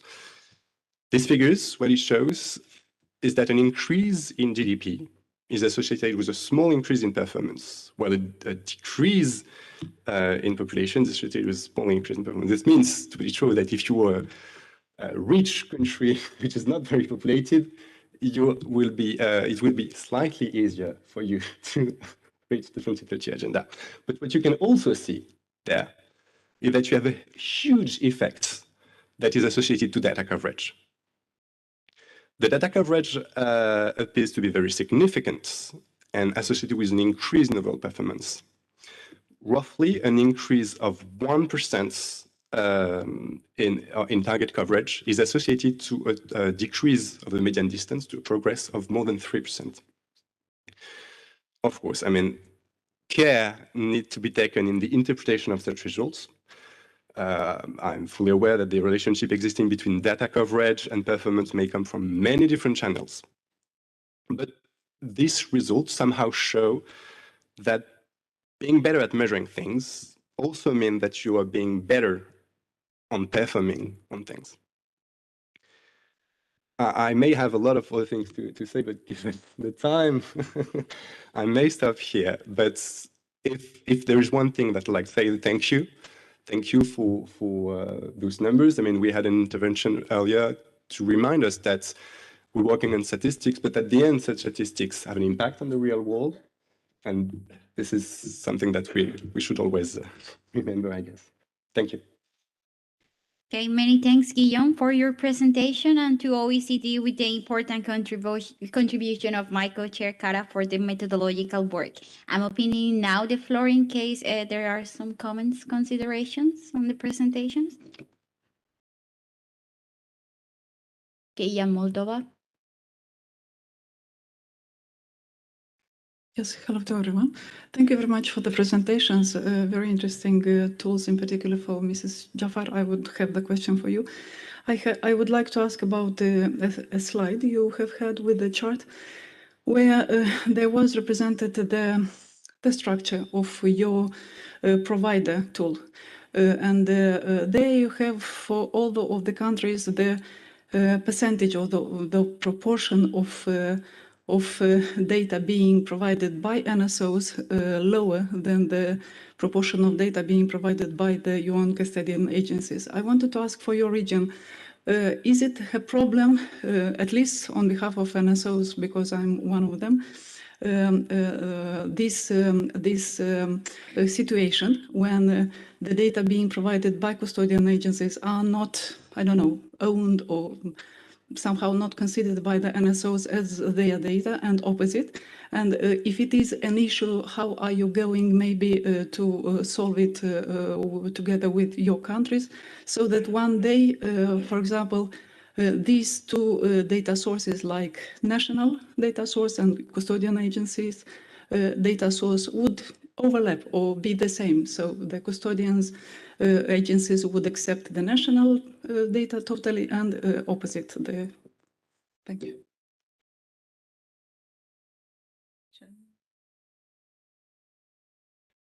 Thank you very much for this question. So basically, in general, the SDG data is 20%, let's say, from surveys, which is under the direct control of the NSOs. and 80% is from administrative records. The two blues you saw is basically complementing each other. So whatever the NSO produce is the 20% that is under their control from surveys and cannot come from any other, plus some 10% that they are receiving from the ministries. And the dark blue that is going directly to the custodian agencies are going officially as national data from the ministry, from officially nominated experts by the country. However, the mechanism is not known in many cases for all the SDGs for the country, for the NSO. So when many instances happen that when they ask for, let's say, when they are preparing the VNR report, they ask for these indicators from health ministries. They are getting it from a different expert, not the one who was trained by WHO.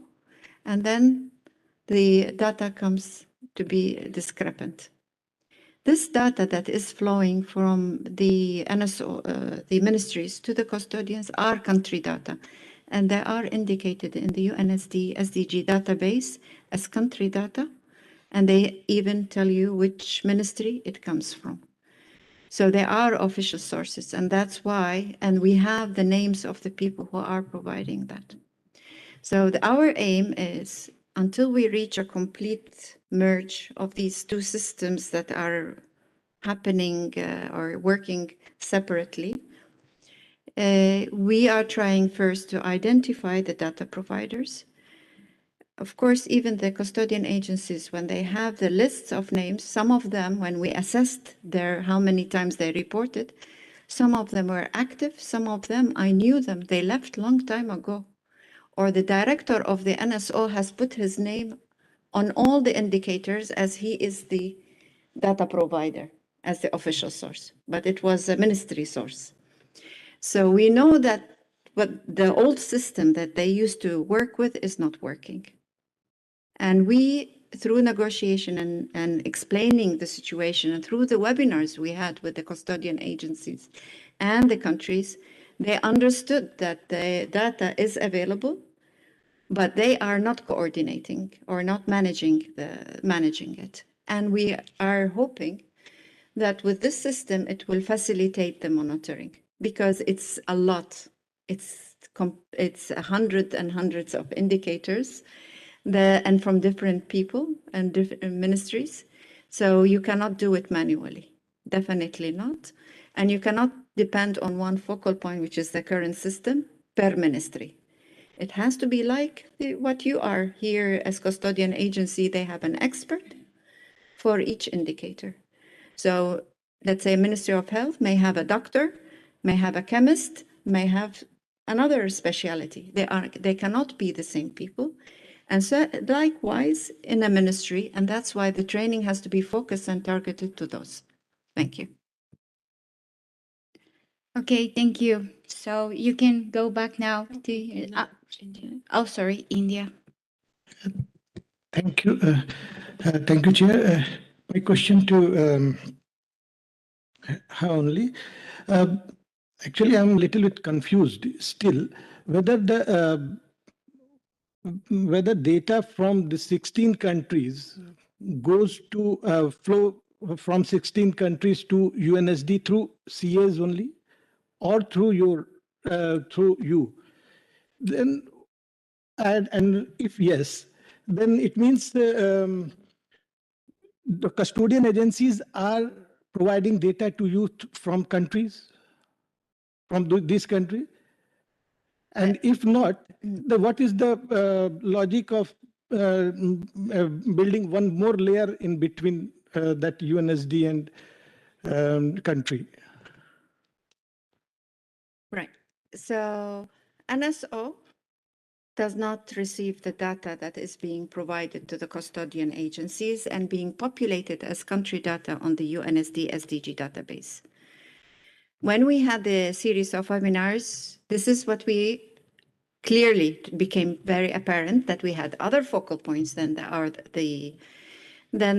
which are trained by the custodian agencies and nominated by people, but the NSOs don't know about them and don't know about the data that is being 40% of their data is on, and if you go, probably you will see even you have more data in UNSD labeled as country data, and not with you as NSO. And I think this is like a case for.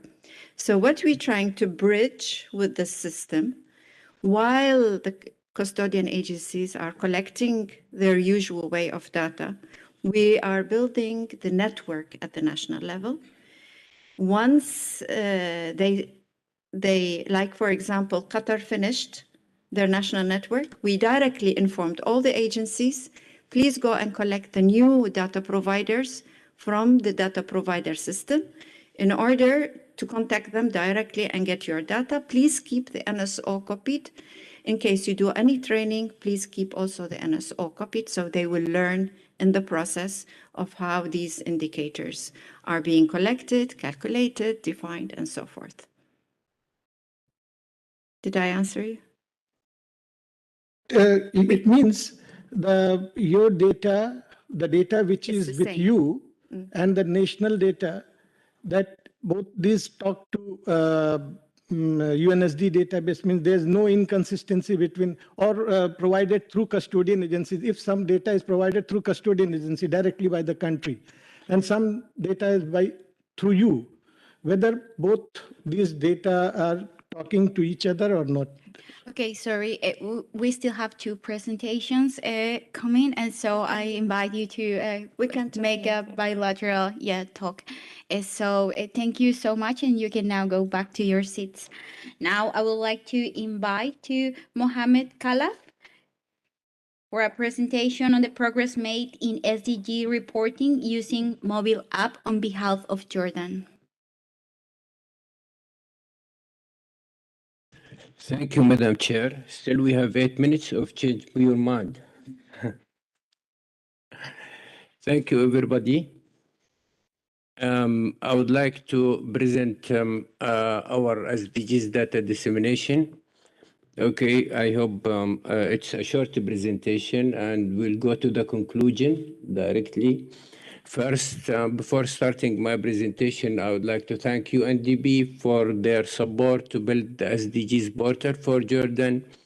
And I would like to thank UNSD for their support building the mobile application for Jordan.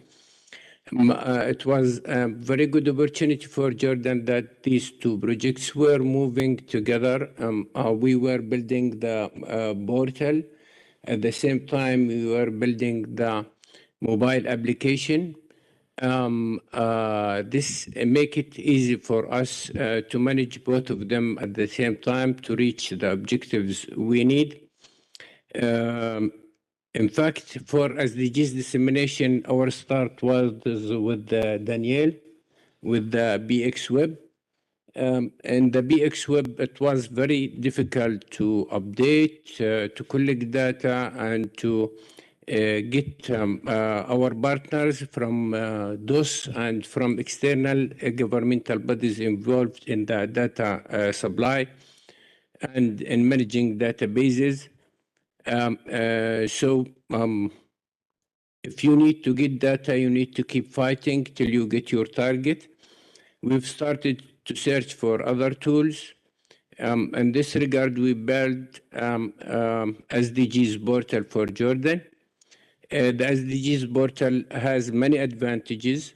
These advantages include the participation of the external bodies for data supply under the supervision of Department of Statistics, even though the supply of data by the employees of DOS also can be done directly to the SDGs portal. Our role was to supervise this process.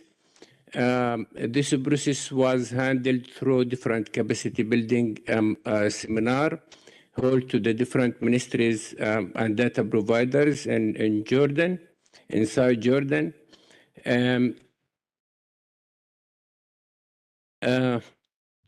Later on, when we built a mobile application, okay, it was designed to directly connected to the SDGs portal. That is, any changes in the methodologies or metadata or any changes in the text of the goals or indicators will be directly reflected to the mobile application. The mobile application and the portal, they work in Arabic and in English. One of the advantages of the portal was you can download the whole goals and the whole indicators through Excel sheets. These Excel sheets can be changed through SDMX language and shared with the international organizations and shared with the internal bodies inside Jordan for validation or for any other processes, which make it simple for us to contact with our partners inside and abroad, and make it possible for us to move one step forward to think how to search for new data sources and how to provide more indicators. The portal, okay, with the VNR report, make it possible for us to increase the percentage of national SDG indicators and to provide the goals with more data. And I think this was clear in the previous presentation of the ESCWA. We'll show you now the SDGs mobile application in English and in Arabic. This is the application.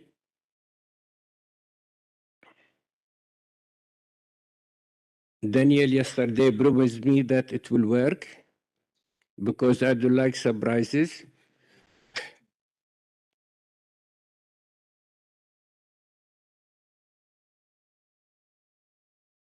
The two videos are very short. This is the way it works. These are the goals. These are the indicators in English. Under each main indicator, will go to targets and sub-targets. Even though the proxies that existed in the portal, they can be reflected directly to the mobile application. The presentation of data in the mobile application is through figures, charts, which show the development of numbers. The second one is in Arabic, I think.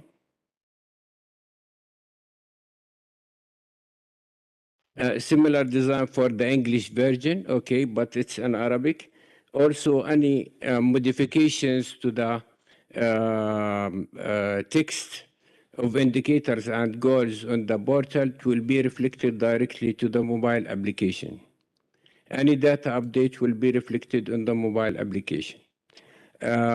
This is, in short, my presentation concerning data dissemination in Jordan.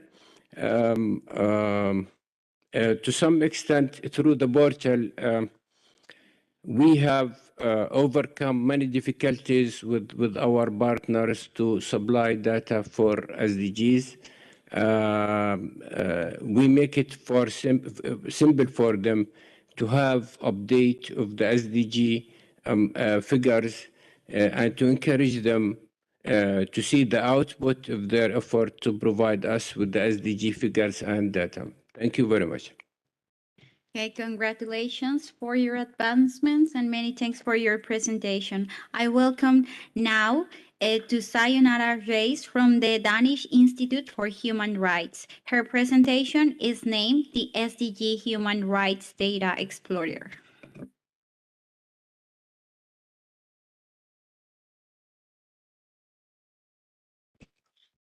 Hi, thank you very much, everyone, for those who are still hanging in there. It's the very last 100 meters in the marathon, so we can get all the energy back to cross that finish line in good spirits. So yes, as it was mentioned by Karen, thank you so much, Karen. I will be talking about the SDGs and Human Rights Data Explorer. So the first thing, I think, better to clarify, what am I doing here with this Human Rights talk? And there, what I will be talking about as well, it's data that is produced by the human rights monitoring mechanisms from the United Nations, and how this data can help complement the monitoring of the SDGs, both for indicators that we don't have any data available, but also for those that we do have statistical data out there. So the excuse for us and the background for this work and the reason for me to be here as well comes from the fact that we believe that the fact that there is no statistical data out there does not mean that an important subject should not be monitored. So from that premise, we started looking out there if there was anything that we could do from the human rights side to support the monitoring of those issues that were still being left behind, and by consequence, leaving those that are affected by them behind as well. So we have started by this very initial work that was done with 1,000 of Excel sheets linking the SDGs to the existing human rights instruments and seeing if there was any connection at all that would justify us to move forward with trying to bring the human rights data into this work. And this is our very first database of the sort, where you can just find the links between any specific target or SDG to the human rights instruments. You can also, as you see up there, you can search by filtering your country, and then it will only show the instruments that are relevant for your country. For example, those that they have ratified or those that belongs to the region where they are part of. And you can also search then by, I'm just clicking on one example here on SDG 4.1 on inclusive and equitable quality education. And you can see there, just to have a glimpse of, these issues are really connected. At the end of this exercise of these thousands of Excel sheets of links there, we have found out that 92% of the SDG targets are in fact connected to the binding human rights instruments or to the labor standards from ILO. This showed the significance of proceeding with trying to bring human rights data into this work. So from there, the second step that we have done was then to go and develop a second database, which is the one I'm going to talk more about today, which is the SDG Human Rights Data Explorer. This database brings the human rights recommendations from the three main UN systems on monitoring the human rights, that is the treaty bodies, the Universal Periodic Review, and the special procedures. And it links these recommendations with the SDGs. It is qualitative data in that sense. It is based on the data that is produced for those recommendations. It's based on reports from the states. It is also based on reports from other state institutions, such as national human rights institutions as ourselves, and also by civil society. It is the results of an analysis by experts on the topic or by peer countries as well. There are some very strong limitations to this data when we are looking at it from a statistical perspective, and being here in this very strongly statistical room, it's a bit intimidating. So important to put up front there some of the limitations of this data. For one, of course, and let me just open an example here and perhaps put Denmark on the stage to be fair. When you are looking at this data, you can get some numerical values from it by, for example, seeing how the SDGs are connected to the volume of recommendations that are produced out there. This just gives us some initial impressions on which are the issues that the UN human rights system is focusing most of its attention in a determined country, or when you look at the global number of recommendations. So this one for Denmark, for example, you can see that SDG 16 has the highest volume of recommendations, and also the issues related to inequality there.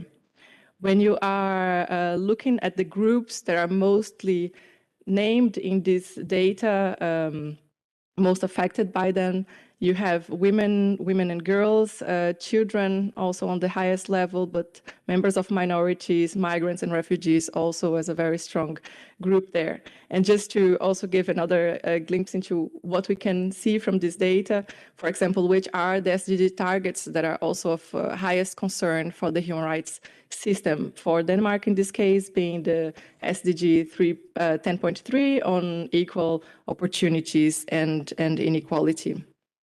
So these links, they are done through an algorithm that has been developed by the Danish Institute for Human Rights in collaboration with an organization in Denmark called the Specialisterne, and with support from OHCHR, who is the one producing, ensuring that we have access to the data.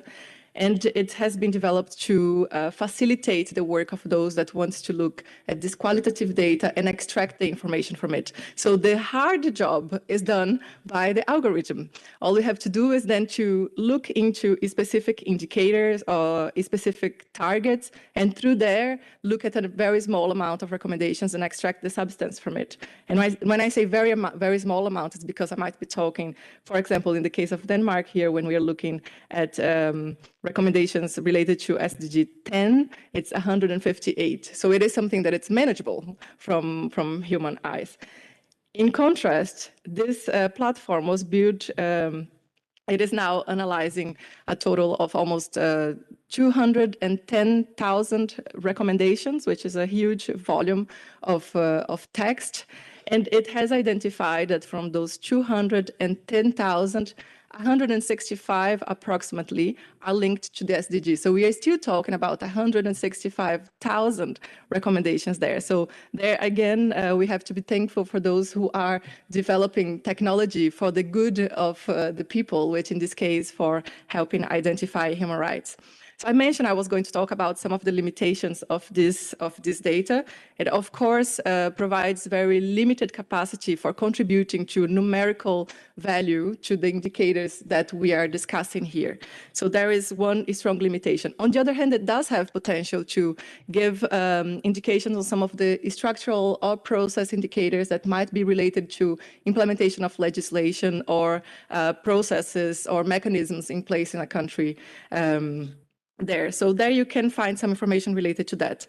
It is, of course, also not a data that we can count as a representative data, and it's also not a data that can help us identify trends because of the velocity that it comes to us. It varies a lot depending on how the states are reporting to the human rights mechanisms and what is the feedback from those mechanisms there. So it depends on that cycle, which is not followed in the same year by all countries. So it doesn't help identify trends in that sense.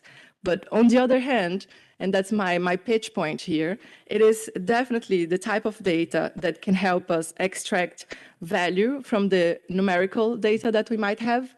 So for all of those types of reports and presentation of data, when we are showing graphs and having the great trends and numbers there, we are definitely missing what is the context behind it. So this data is data that can help us find that. And I will show you an example in just a moment. It is a data that provides the contextual information for those indicators. It also provides room for us to create hypotheses about correlation and causation between different issues. It is a very strong indicator of things that might be related to how one indicator is performing in one direction or another. It is also data that is done by experts, so we can really trust the veracity of that data. And it is also data that is, that by its nature, it is trying to provide solutions for the challenges that we might be facing in the different targets. So the combined analysis between the statistical data that the statistics offices are producing with this contextual analysis can really help us move the needle into identifying which are the priorities, which are the solutions that are needed to be taken in a country when we are speaking from the monitoring perspective. So the fact is that right now, at least until this morning, I thought there was 91 indicators that were tier 2, but now some have graduated, so that number is a bit lower, but it's still a very considerable amount of indicators there that are lacking data, especially at the global level. And when we look at is it this one? This one. When we look, for example, at the SDGs that has the largest gap, and that is clearly the SDG 16, as we are all aware of, and look at, in contrast, at the data, the volume of data that is produced by the human rights mechanisms, you can see the SDG 16 is actually what they have in abundance there. So there might be something that can be useful for us in the monitoring efforts when looking at all of this information that is produced by that. And I know that we are talking about a very uncomfortable subject of looking at qualitative data and how to deal with it. And it is something that there are several challenges related to that, specifically those related to the limitations that I mentioned before on representativeness, on statistical value, and so on. But the invitation here is to open our arms, so to say, for this information and see what we can get from it. And here, the concrete example that I wanted to show to you, to share with you, is, for example, if we look at one of the SDG indicators where we see there is very little data there yet on SDG 5.6, and that is related to the sexual and reproductive rights. When we look for a country,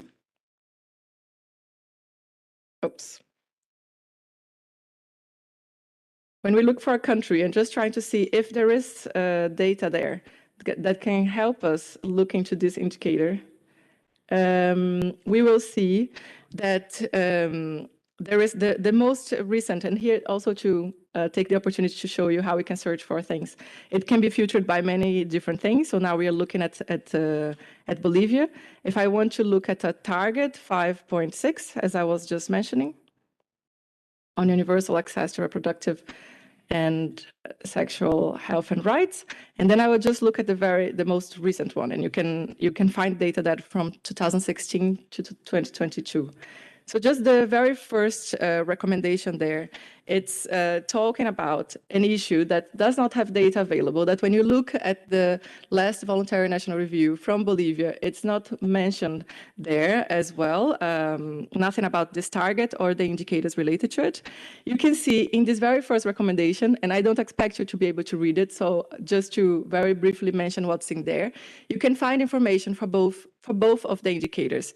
On one hand, for the structural indicators, which is talking about the legislation, it mentions that it is in Bolivia, it has legislation protecting in some cases, the right to abortion. But then it talks about what is actually happening in practice, which would be related to the second indicator, the outcome indicator. And even though there might not be the numbers related to that, but what we can see from this text is that in practice, there is doctors alleging conscious objection to performing abortion, even in cases of, for example, rape, which is one that it's allowed by Constitution. Also, there is cases of breach of confidentiality, which is putting women in risk and therefore leading to persecution of, in this case, it mentioned there as well, of at least 200 women for practicing what would be considered legal abortion, and also leading women to seek for clandestine abortion because of fear of the breach of confidentiality of how they are treated in hospitals. So this is one recommendation. It's just telling us so much information about one specific indicator. And I'm very ready to conclude now. This is something that you can seek support, for example, as recommended by national human rights institutions in your countries. National human rights institutions are like a statistics office, in many cases mandated by parliament, but they are state institutions with an independent mandate to support and promote the protection of human rights. It is also information that you can explore yourself and try to seek, as I mentioned, if there is information there that can help you identify some hypotheses for testing causation or correlation. And it's, of course, always welcome to reach out to the Danish Institute for support. The Office of the High Commissioner for Human Rights also has a sister website that puts the same information there as well. So that's another source of getting this information through there. So just to conclude, a message that I think was also mentioned by the colleague from OHCHR, the monitoring, the stronger will be the implementation. And the call here for using this information is exactly to promote that aspect of implementation, as I said before, driven towards finding solutions.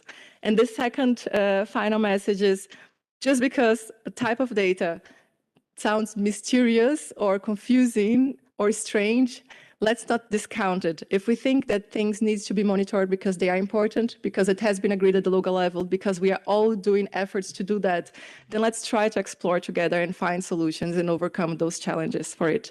After all, as Carol mentioned also in the beginning, we are here for a specific reason, which is to improve people's lives, to make sure the SDGs will be achieved by 2030. We are a very tiny piece of the puzzle on monitoring it, but the more we can do from the monitoring side to support the implementation, the more we will be doing to achieve the 2030 agenda. So thank you very much for this. And looking forward to discussing during the next days. Many thanks to you, Sayonara. Tremendous work, and also many thanks for joining us. Now I'm opening the floor in the last minutes in case we have some considerations. Italy, please. Okay, thank you, Madam Chair.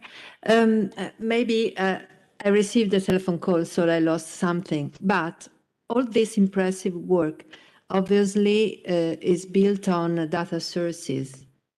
Okay, which one do you have? I mean, it is worldwide. So for me, that I'm a statistician, so I'm interested in what it is going in the system. Thank you. Sure. Yes, the data source, as I mentioned, it comes from the Office of the High Commissioner for Human Rights. They're the ones who gather the reports from the UN monitoring mechanisms, and they send that data to us. And we analyze the data through the algorithm to make the filter of which of those recommendations are linked to the SDGs. But this data is data from those reports. You can, it's not there anymore, but you can, in each recommendation, there is a link to the source of the data, which is the report where it comes from. Excuse me. And are you analyzing them using artificial intelligence algorithm? Yes. Yes. We have developed an algorithm that was tested and was built on this very source of data, the recommendations from the human rights instruments, and it links those the data with the SDGs. And now we are also in a second stage of development of that algorithm, continuing improving the links to the SDGs, but also offering the links to the human rights issues. So you will be able to search from both aspects in the future.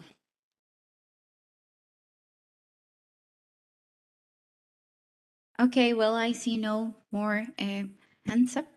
So with this, we are concluding now with many thanks to all of you for your participation and also for staying here at the extra time. See you, all of you, tomorrow. Thank you.